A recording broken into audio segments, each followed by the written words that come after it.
Assalamualaikum warahmatullahi wabarakatuh.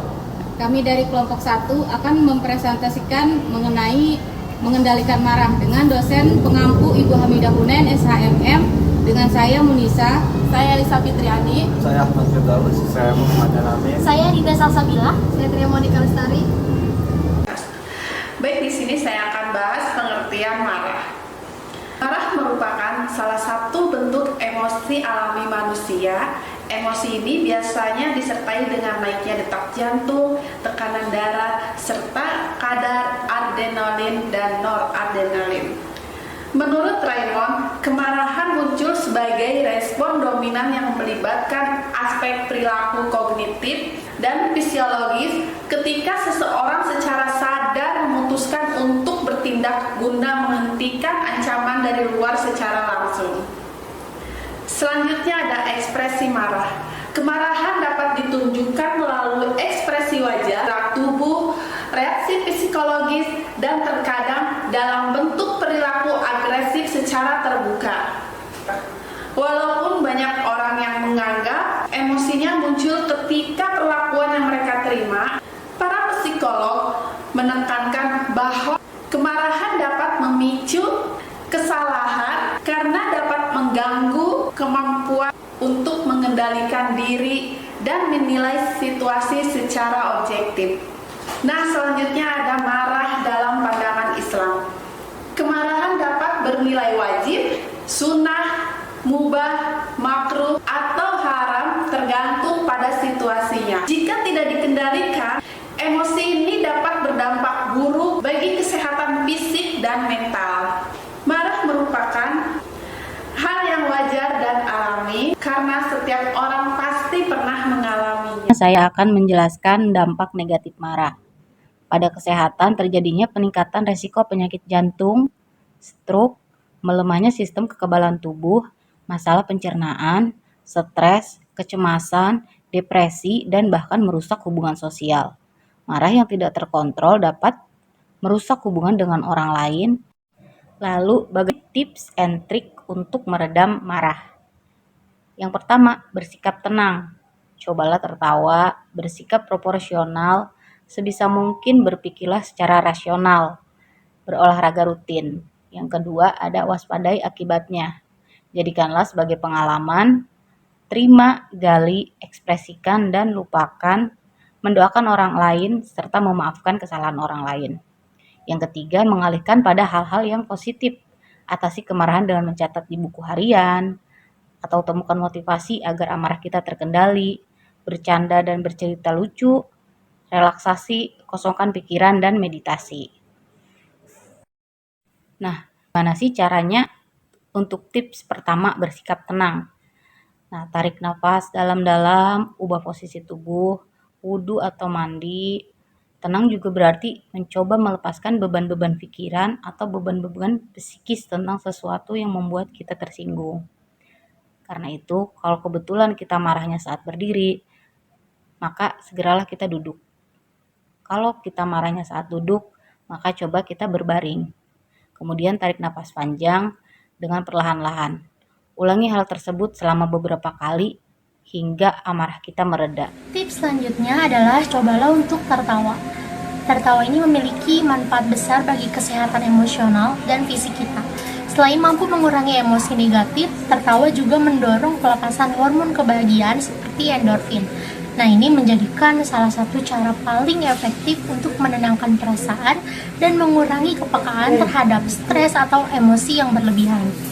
Nah, bahkan pada saat kita sedang menghadapi masalah, tertawa ini bisa menjadi sarana alami untuk meredakan ketegangan dan membantu kita berpikir lebih jernih. Salah satu contoh penerapannya yaitu baru saja kita mengalami hari yang sangat melelahkan di tempat kerja.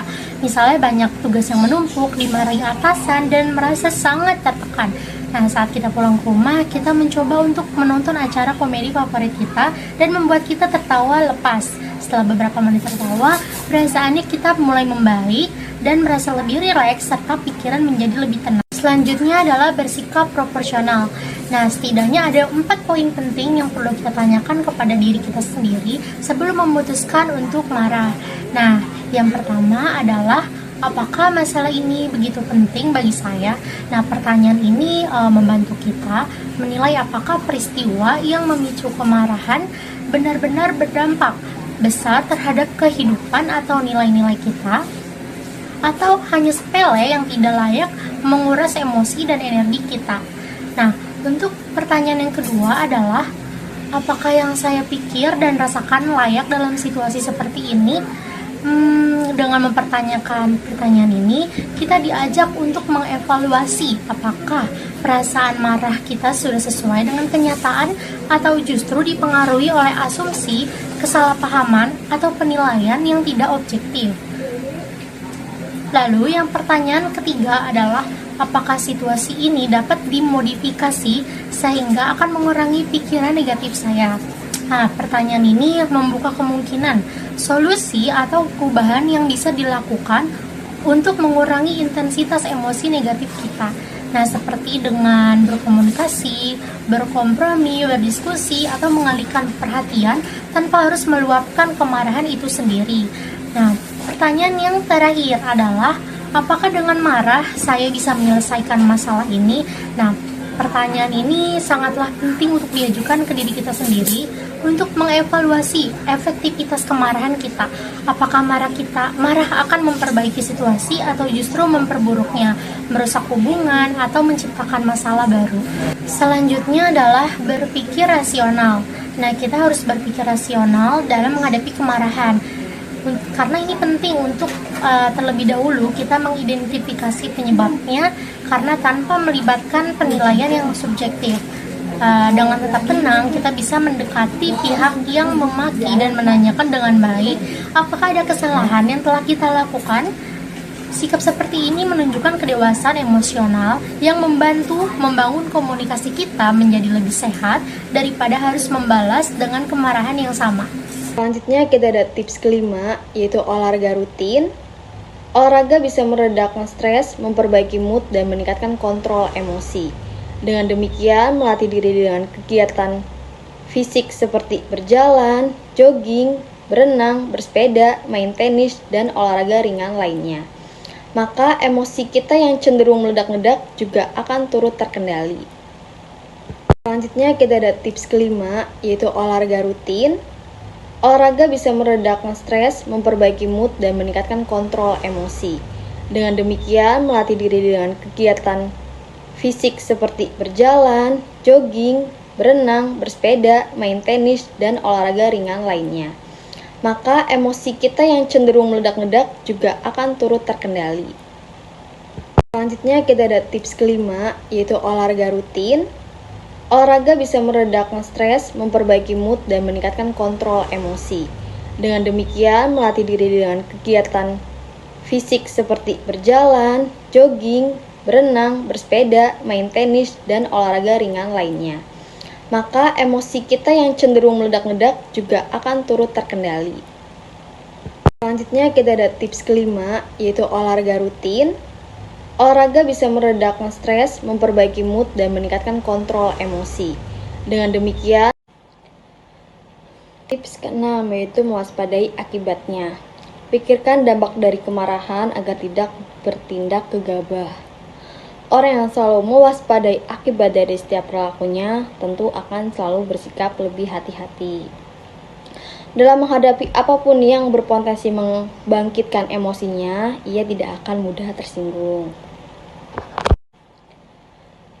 Tips keenam yaitu mewaspadai akibatnya. Pikirkan dampak dari kemarahan agar tidak bertindak gegabah. Orang yang selalu mewaspadai akibat dari setiap perilakunya tentu akan selalu bersikap lebih hati-hati. Dalam menghadapi apapun yang berpotensi membangkitkan emosinya, ia tidak akan mudah tersinggung. Tips keenam yaitu mewaspadai akibatnya. Pikirkan dampak dari kemarahan agar tidak bertindak gegabah. Orang yang selalu mewaspadai akibat dari setiap perilakunya tentu akan selalu bersikap lebih hati-hati. Dalam menghadapi apapun yang berpotensi membangkitkan emosinya, ia tidak akan mudah tersinggung. Tips keenam yaitu mewaspadai akibatnya. Pikirkan dampak dari kemarahan agar tidak bertindak gegabah. Orang yang selalu mewaspadai akibat. Tips ketujuh, terima, gali, ekspresikan, dan lupakan. Ada 4 langkah untuk merendam marah dengan sehat. 1. Terimalah. Bila di masa mendatang kita merasa marah, maka terima saja. 2. Galilah, dapatkan sumber emosinya. 3. Ekspresikan. Jika kita mengekspresikan kemarahan kita, itu bakal meledak-ledak sehingga mungkin akan menimbulkan rasa permusuhan. Keempat, lupakan.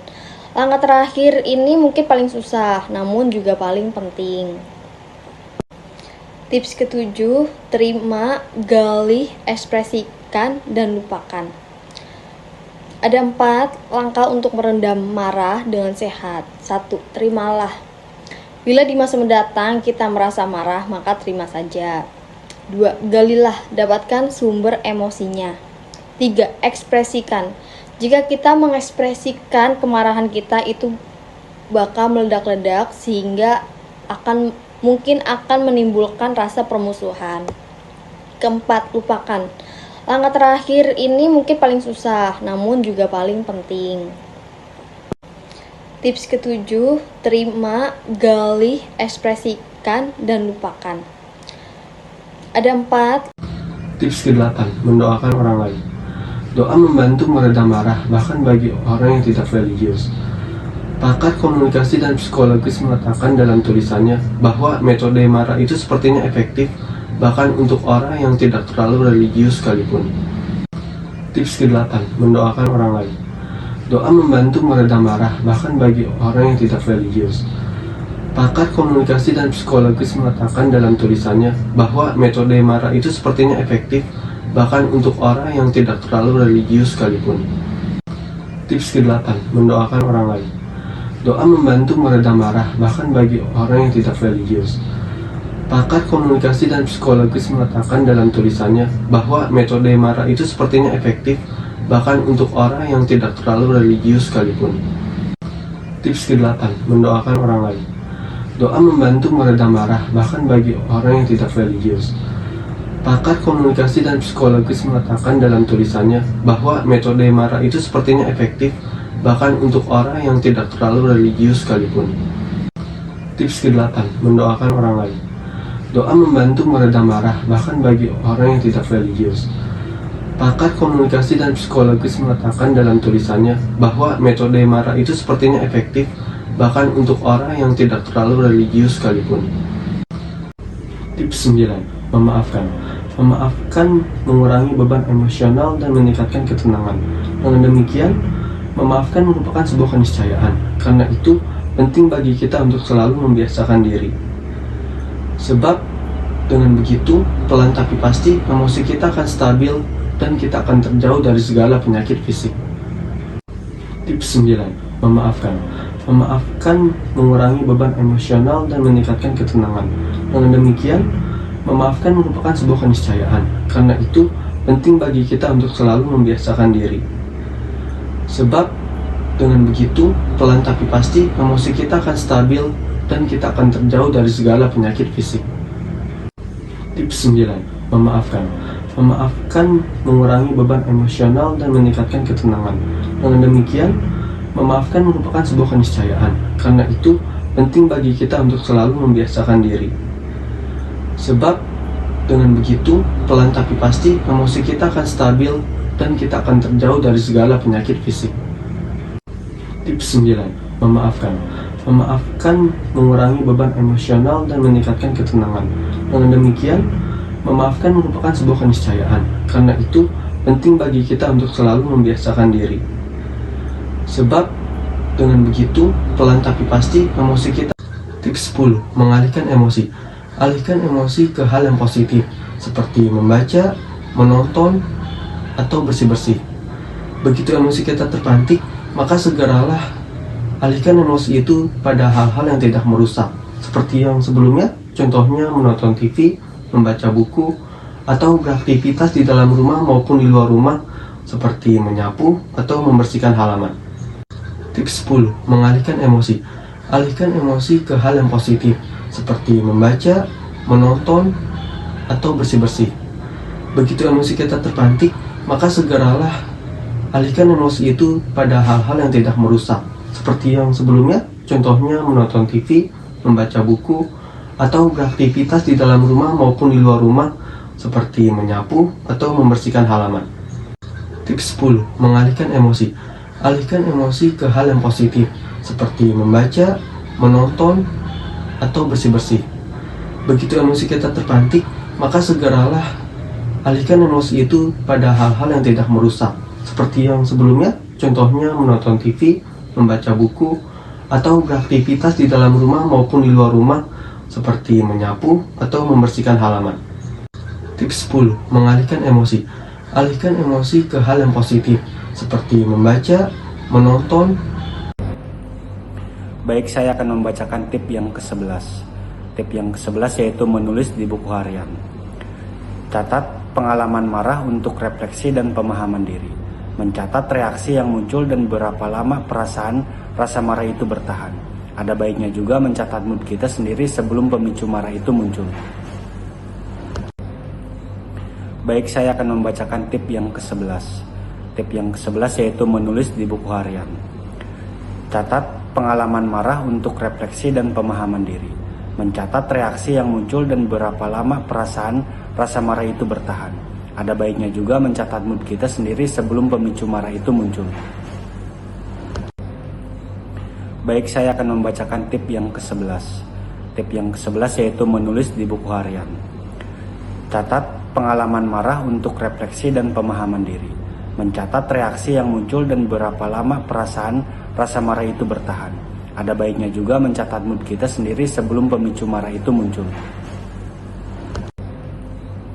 Baik, saya akan membacakan tip yang ke-11. Tip yang ke-11 yaitu menulis di buku harian.